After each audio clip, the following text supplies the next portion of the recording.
Nós contamos com a presença do economista, professor Cássio Moreira, e o professor de administração, Camilo Bórnia. Professores, sejam bem-vindos. Muito obrigado. Vamos começar primeiro, com a opinião de alguns economistas que, consultados pela grande mídia, sobre essa profunda reestruturação do Estado brasileiro, eles acreditam que, alguns acham que o caminho é por aí. Há um exagero nessa... Eles acreditam que essa é a maior reforma, essa maior reestruturação do Estado brasileiro em décadas. Dá para a gente falar assim. Vocês acham que há um exagero no tamanho, na dimensão dessa reforma? Ou realmente é por aí? É uma transformação muito grande que o Estado brasileiro vai sofrer, vai ter agora a partir dessa proposta. Vou começar com o professor Cássio, depois com o professor Camilo, e a gente vai invertendo durante a conversa. Qual a tua opinião sobre esse momento? Essa reestruturação realmente é histórica? Bom, em primeiro lugar, o plano apresentado pelo ministro da Economia, Guedes, ele vai para o Congresso, né? E o Congresso vai fazer modificações, ou seja, provavelmente não vai ser o mesmo plano que entrou no Congresso é o que vai sair. Sim. Né? Então vai ter algumas modificações.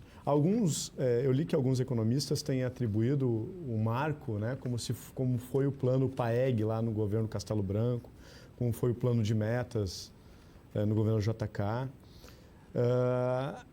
Realmente, ou seja, a gente começa a ter um governo talvez o mais liberal da história. Né? Os governos liberais tiveram início... Na verdade, o conceito de neoliberalismo ele vai surgir a partir do chamado Consenso de Washington, em 89. E no Brasil, alguns governos que começam a dialogar com essa vertente ideológica vai ser o governo Collor, governo Fernando Henrique Cardoso 1 e 2, governo Temer e agora o governo Bolsonaro. E provavelmente o governo Bolsonaro vai ser o governo mais liberal da história. Então, isso provavelmente vai ser um marco, sim, porque vai redefinir a questão do tamanho do Estado na economia. Daqui a pouco a gente entra nessa questão do plano em si. Primeiro, nesse momento, se realmente os analistas estão ou não exagerando, essa abordagem do professor Cássio é interessante na medida em que dá um enfoque sobre uma ideia de neoliberalismo. Nessa ideia sua, professor Camilo, o que a gente pode imaginar? É realmente a maior reestruturação? Está alinhado realmente à ideia neoliberal? E também essa observação do professor, que foi bastante interessante, na medida em que o plano é de Paulo Guedes, mas vai passar pelo Congresso e muitas mãos vão tocar nesse plano. É histórica essa reestruturação? É histórica sim, porque pela primeira vez a gente está tendo um governo, nos últimos anos, que está querendo atacar um problema que começou lá em 88 com a nossa Constituição. A gente criou uma bomba relógio que fez com que o maior empregador brasileiro passassem a ser os municípios. Os municípios disparadamente, se somados, evidentemente, é o ente que mais emprega gente. Só um número, 1995 o Brasil tinha 2,4 milhões de servidores públicos em municípios. Em 2016, 6,5 milhões. O Estado brasileiro não cabe mais no orçamento. A dívida pública não para de aumentar. Municípios... Estados, o Rio Grande do Sul é um caso, Minas Gerais, não consegue pagar a folha em dia. O estado do Rio de Janeiro está em colapso, não consegue comprar paracetamol. A gente precisa fazer alguma coisa e atacar a estrutura de despesa, que é onde o governo tem efetivamente possibilidade de fazer alguma coisa. Então, o ministro Paulo Guedes, através da sua equipe econômica, mandou um pacotaço corajoso, querendo enfrentar um problema que é muito sério e que não é nenhuma questão de ser liberal ou não ser liberal, até porque muita gente que não é liberal vai apoiar, porque existe uma questão que é de racionalidade econômica. Não tem como aguentar este modelo aqui. Seja qual for o governo, se não fizer, vai colapsar. Agora sim a gente começa a entrar dentro do debate, na opinião de cada um, para tentar entender que plano é esse. E quando a gente pensa, a máxima é aquela, o Estado inchado ou não inchado, sabe? A gente vê um Estado que por enquanto não tem uma bandeira e uma característica. Agora eu vou entrar na questão peculiar do Brasil. E aqui a gente tem uma frase do ministro Paulo Guedes, abre aspas, diz o seguinte: mais Brasil, menos Brasília. Qual a ideia do ministro ao usar essa expressão? Isso já nos dá uma radiografia, um retrato do Estado brasileiro. Quando a gente fala o Estado grande, agora nós vamos falar o Estado brasileiro grande. As características, por exemplo, de um Estado, um país continental, centralizando as suas atividades, especialmente de governo, em Brasília. Essa situação é característica nossa? O que o ministro está querendo dizer com isso? Primeiro, professor Cássio. Bom, primeiro explicar para o nosso telespectador, né, o que é esse plano Mais Brasil, né, plano Guedes apelidado. Primeiro, ele tem 3 partes, né? Uma questão do pacto federativo. Sim, vamos falar que aí sobre. vai ao encontro do slogan que era, inclusive, do presidente Bolsonaro durante a campanha, ou seja, mais Brasil, menos Brasília, no sentido de descentralização um pouco dos impostos para onde a vida acontece, que são nos municípios e nos estados. Uma PEC emergencial, né, no sentido que solta alguns gatilhos que, de certa forma, já está meio que embutida, já estava um pouco embutida dentro da PEC do teto dos gastos e agora se dá uma maior forma, né, e uma outra dos fundos públicos. Então, na verdade, o pacote do Guedes tem essas 3 vertentes, né? Em relação à primeira vertente, primeiro, a questão é bastante complexa. Eu não vou vir aqui ser um economista chapa branca, que tudo é bom, tudo ótimo, e também nenhum economista radical, que tudo é ruim, tudo péssimo. Tem coisas boas e tem coisas ruins, como tudo na vida, né? Inclusive, essa discussão do Estado, que, na verdade, talvez, meu colega aqui, a nossa grande divergência do ponto das ideias é a questão do tamanho do Estado na economia. Tem alguns que defendem Estado mínimo, tem outros que defendem Estado máximo. Eu já sou daquela visão do Estado necessário. E aí a gente tem que olhar o que é o Estado necessário. Um dos lados bons, um lado bom, na minha opinião, essa questão que poderia vir na reforma tributária, essa questão de recursos para os estados e municípios, que praticamente alguns estão quebrados no Brasil, não pela questão principal do aumento das despesas, mas principalmente pela queda das receitas com a crise política que começou desde as manifestações de junho de 2013.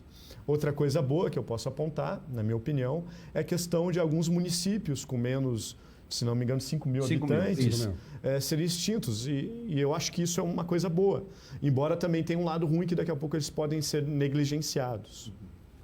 Só para não falar tudo, né, eu vou falar um pouco das 3, depois a gente aprofunda.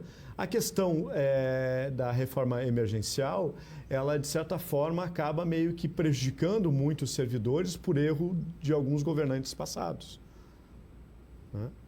E a questão dos fundos, realmente tem alguns fundos que estão ociosos, só que a grande questão é que esse dinheiro ele vai provavelmente, predominantemente, para a questão da dívida pública, que é outro grande problema que daqui a pouco a gente vem abordar com mais precisão. Professor Camilo, depois eu vou inverter a ordem. Claro. Indo à pergunta original, que era a questão de mais Brasil e menos Brasília. Exato. O Brasil faz uma coisa que é meio esquizofrênica. A gente recolhe dinheiro em todos os lados e manda tudo para Brasília e parte da premissa que um conjunto de pessoas iluminadas serão capazes de decidir o que é melhor para as pessoas que estão lá na ponta. Isso não tem sentido algum. A gente concentra recurso, a gente aloca mal recurso, porque não tem como um planejamento central saber o que se precisa lá na ponta, e a gente cria algumas aberrações e uma série de mecanismos que fazem com que os municípios e estados não tenham sequer ingerência sobre os próprios orçamentos. Então, uma das coisas que o plano tá querendo trazer é justamente desvincular o orçamento, deixar mais flexível, para que lá na ponta se possa decidir o que é melhor. Daqui a pouco um município precisa mais investimento em saúde, outro mais educação, outro mais saneamento. Hoje é completamente engessado. Só para ter um número, assim, nos últimos 10 anos, o número de funcionários públicos cresceu 53% nos municípios. O crescimento populacional nosso é de 12% no período. Isso dá a entender... É só o telespectador imaginar o seguinte, imagina que mora num condomínio e o condomínio cada vez contrata mais gente. Tem mais porteiro, tem mais alguém para limpar, tem mais alguém, daqui a pouco vai ter alguém para vacinar, vai ter alguém para ensinar para os filhos e tem uma mega estrutura e o dinheiro não tem mais de onde tirar. A lógica do Paulo Guedes, ele tem batido nesse ponto, é que a gente precisa descentralizar ao máximo. A gente precisa tirar essa lógica de mandar o dinheiro para Brasília e fazer com que se decida lá. A gente precisa fazer, e mais ainda, se precisa fazer em última instância, e aí sim seria liberal na essência, é fazer com que o dinheiro fique no bolso das pessoas. Apesar que não é isto que este plano está querendo fazer. Este plano ele mantém ainda o Estado com as suas obrigações, mas ele descentraliza justamente para aliviar aquela carga central que tem sobre Brasília, né, e fazer com que o gasto seja muito mais eficiente. Nesse aspecto, agora invertendo a ordem, essa é uma curiosidade minha, uma discussão que a gente estava fazendo na redação a respeito. Aqui a gente está falando de gestão e economia, mas no aspecto político também, fortalecendo os municípios, né, e eles podendo gerir melhor, com mais recursos, as suas demandas. Fico imaginando na relação política com Brasília. A gente constantemente vê prefeitos indo a Brasília, né, com uma canequinha na mão, sim, mendigando. A gente já viu a FAMURS falar sobre isso, né, suas comitivas indo até Brasília com outras federações de municípios de outros estados, tendo essa relação do toma lá da cá, que tanto se fala. A gente pode imaginar que Brasília se enfraquecendo, os municípios tendo mais recursos e autonomia, essa política pode também ter algum efeito, ter uma mudança? Eu diria o seguinte, vai ter sim uma mudança, porque afinal de contas, tu não vai precisar ficar vendendo alma para seja quem for que está em Brasília, porque afinal de contas o dinheiro tende a ficar mais na ponta. Mas uma coisa, e aí é uma crítica que eu faço ao plano, eu entendo muito claro a ideia do Paulo Guedes, né, e da equipe dele de reduzir o número de municípios, isso é claro. Porém, eu acho que está feito da forma equivocada. É um canetaço por decreto, se vai diminuir, se vai fazer com que alguns municípios absorvam os outros pequenos. O correto, ao meu ver, seria atacar os incentivos que foram criados para a existência de municípios. A gente tem no Brasil o Fundo de Participação dos Municípios, que fazem com que, antes de fazer uma distribuição proporcional à população, exista um mínimo garantido de forma igualitária para municípios até 10.188 habitantes. Então, o que se fez? Se criou uma vantagem econômica para dividir municípios, porque, afinal de contas, existe uma fatia maior do fundo de participação dos municípios, de um dinheiro que o município não é capaz de gerar, são os outros que pagam para ele, sem contar toda uma estrutura que se cria. Então, um município de 10, 5 mil habitantes, ele tem lá no mínimo 9 vereadores, ele tem prefeito, ele tem secretários, tem uma penca de assessores, se cria toda uma estrutura de judiciário, inclusive, na localidade, que faz com que, em tese, isso seja bom para o município, porque, afinal de contas, dá autonomia administrativa, mas, na verdade, cria um fardo sobre uma população que sequer tem recursos para pavimentar uma rua, a rua principal da sua própria localidade. Então, não tem dinheiro para pavimentar a rua, mas tem dinheiro para criar uma mega estrutura administrativa que serve para ela mesma. Isso não é bom para a população. Professor Cássio. Só trazendo um outro ponto, a impressão que dá é que parece que a culpa está nos servidores públicos. E se a gente for olhar, o tamanho do Estado do Brasil não é tão grande como algumas pessoas pensam. Falta muito professor, falta muito médico, falta muitos policiais, etc. O tamanho, se não me engano, chega a quase 2% do número de funcionários públicos em relação à população do Brasil. Na Noruega é 30%. Nos Estados Unidos é 14%, 15%, se não me engano. A questão é que nem aquela velha metáfora. A água está suja com o bebê e aí se pega e joga a banheira fora com o bebê junto. Ou seja, a questão não é o problema, a questão é melhorar a eficiência do Estado e não a questão do tamanho do Estado.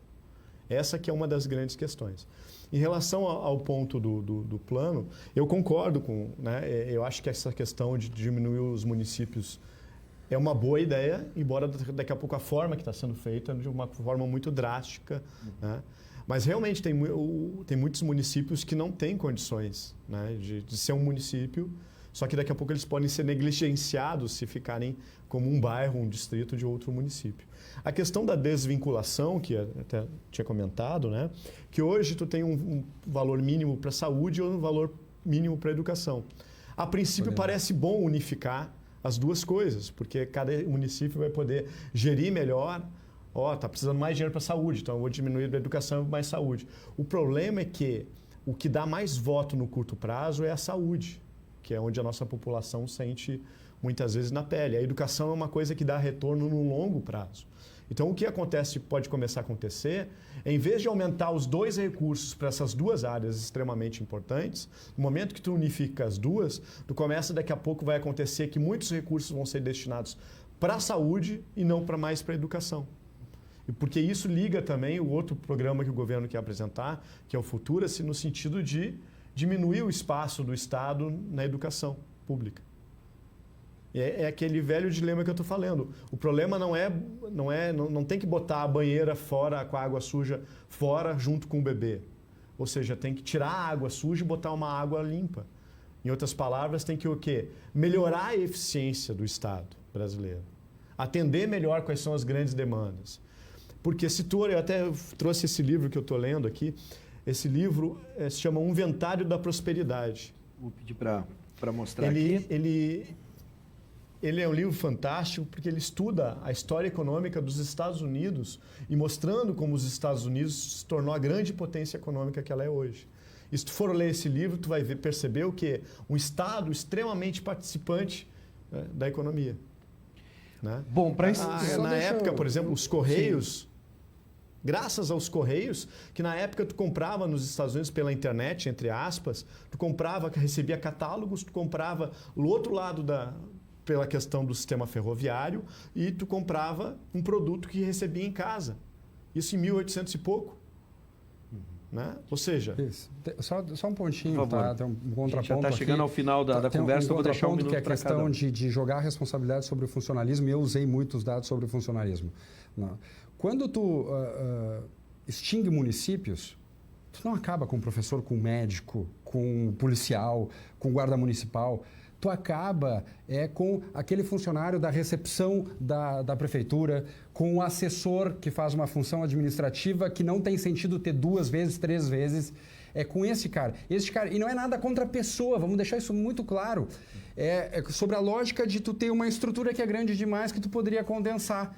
Quando se fala em unificar municípios, ninguém vai fechar uma escola, mas aquela escola não vai estar mais respondendo a uma secretaria de educação que atende 2 escolas. Não, vai estar numa secretaria de educação que vai atender 40 escolas, porque é um município maior. Esta é a lógica. Então, eu gostaria de fazer essa ressalva, porque parece que vai acabar agora com médico, com Sim. professor e policial. E nesse ponto eu concordo com ele, porque, como eu falei, o problema não tem que jogar água com o bebê fora, é trocar água.